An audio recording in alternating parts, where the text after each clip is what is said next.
আসসালামু আলাইকুম সুপ্রিয় ভাই ও বোনেরা, আশা করি সবাই ভালো আছেন। আজকের পর্বে আমরা দেখব আয়তক্ষেত্রের আয়তকার জমির পরিমাপ কিভাবে বের করে সেটি। এখানে আয়তকার ক্ষেত্রের সংজ্ঞা দেওয়া রয়েছে।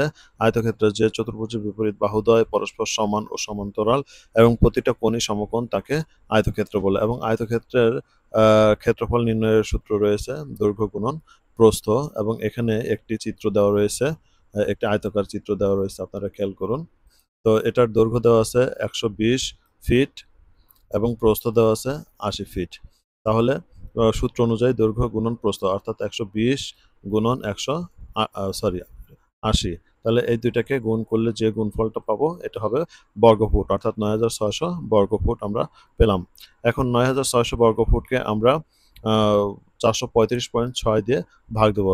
ভাগ দিলে যে ভাগফলটা আসবে সেটাই মূলত জমির পরিমাণ, অর্থাৎ ২২.০৩৮৫%। এটাকেও আমরা পূর্বের ন্যায় বিকল্পভাবেও আমরা বের করতে পারি। এজন্য আমি দেখাচ্ছি।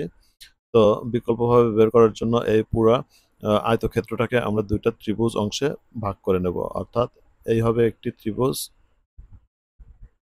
এবং এই হবে আরেকটি ত্রিভুজ। এই ২ টা ত্রিভুজ যে পরিমাণ বের করে নিলে আমরা এই আয়তকার ক্ষেত্রের পরিমাপ পেয়ে যাব। সেক্ষেত্রে আমরা সমকোণী ত্রিভুজের সূত্রটি ব্যবহার করতে পারি, হাফ ইনটু ভূমি গুণন উচ্চতা। সেক্ষেত্রে খেয়াল করুন, অর্থাৎ এক পাশে হচ্ছে উচ্চতা হচ্ছে ৮০ ফিট এবং আ এখানে ভূমি আছে ১২০ ফিট। সেক্ষেত্রে দেখুন কি আসে?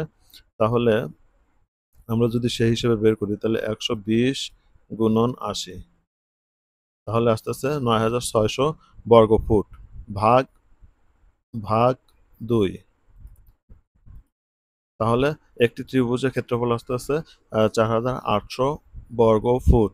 তাহলে যেহেতু আমাদের ত্রিভুজ ২ টা হবে গুণন ২, অর্থাৎ টোটাল আসবে হচ্ছে ৯৬০০ বর্গফুট। খেয়াল করুন, ৯০০০ ৯৬০০ বর্গফুট। পরবর্তীতে ভাগ দিলে যেটা আসবে এটি।